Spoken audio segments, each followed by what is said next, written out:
2025 সালে এসেও যেন 90 দশকে বসবাস করছে রাজশাহীর এই গ্রামটি। বিদ্যুতের আলো গ্রামটিতে এখনো প্রবেশ করেনি।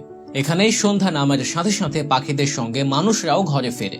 গ্রামটিতে নেই অটোরিকশাও, প্রয়োজন হলে এখানকার বাসিন্দারা এখনো গরুর গাড়ি ব্যবহার করেন। 90 দশকে ফিরে যেতে চাইলে গ্রামটি থেকে ঘুরে আসতে পারেন আপনিও। ভারত ঘেঁষা এই গ্রামটির নাম চর খিদিরপুর। যতটুকু জানা যায়, বিদ্যুৎ বলতে সেখানকার 2-4টি বাড়িতেই কেবল সৌর বিদ্যুৎ আছে।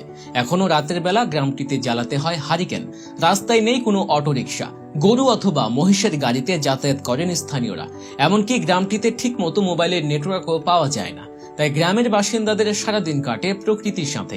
বিদ্যুৎহীন এই চর খিদিরপুরে নৌকায় একমাত্র যোগাযোগের মাধ্যম, যা নদী পারাপারে ব্যবহৃত হয়। 3 দিকে ভারত আর একদিকে পদ্মা। বিদ্যুৎ নেই, হয়তো আসবে না কোনোদিনও। রাস্তাঘাটও নেই বললেই চলে। তবে তাতে গ্রামবাসীদের যেন কোনো দুঃখ নেই। এই গ্রামটি যেন তাদের কাছে স্বর্গরাজ্য। চর খিদিরপুরে সন্ধ্যা নামলে নদীর ওপারে রাজশাহী শহরের বাতিগুলো একে একে জ্বলতে থাকে। সেই আলোতে আলোকিত হয় না চর খিদিরপুর, বরং অন্ধকার যেন আরো গাঢ় হয়। 90 দশকের চাঁদ কিংবা জোনাকির আলোয় আলোকিত হতো রাতের আধার। নানি দাদিরা সে সময় উঠোনে শীতল পাটি বিছিয়ে রূপকথার গল্প শোনাতেন। ফেলে আসা 90 দশকের সময়টা ছিল এমন, যেখানে মায়া মমতায় ঘেরা সময় কাটত সকলের। সবাই মিলে গল্পগুজব কিংবা আড্ডা সবকিছুই হতো এক ছাদের নিচে। সবাই মিলে ঘুরতে যাওয়ার কিংবা বসে গল্প করা ছিল হর হামেশার ঘটনা। সেই সময় সুপারি গাছ থেকে একটি পাতা পড়লে এলাকার শিশু কিশোরদের মধ্যে কে আগে ধরবে তা নিয়ে লেগে যেত হুলস্থুল।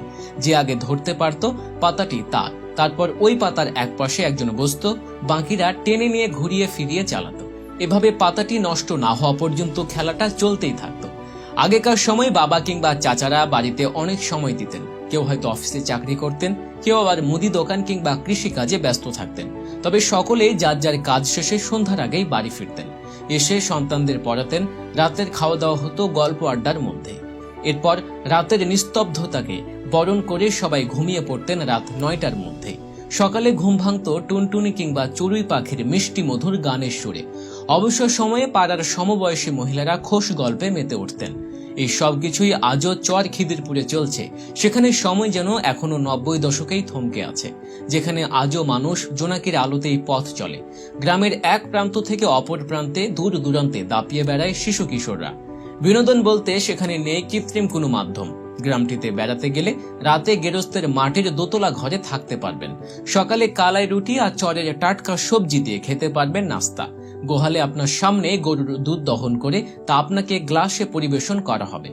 যান্ত্রিক জীবনের চাপ থেকে 2-4 দিনের জন্য ছুটি নিয়ে ঘুরে আসতে পারেন সেখান থেকে। রাজশাহী শহরে গিয়ে ট্রলারে পদ্মা নদী পার হয়ে চলে যাবেন ভারত ঘেঁষা এই গ্রামটিতে। কে জানে, আপনার জীবনের সেরা সময় হয়তো সেখান থেকেই কাটিয়ে আসতে পারবেন।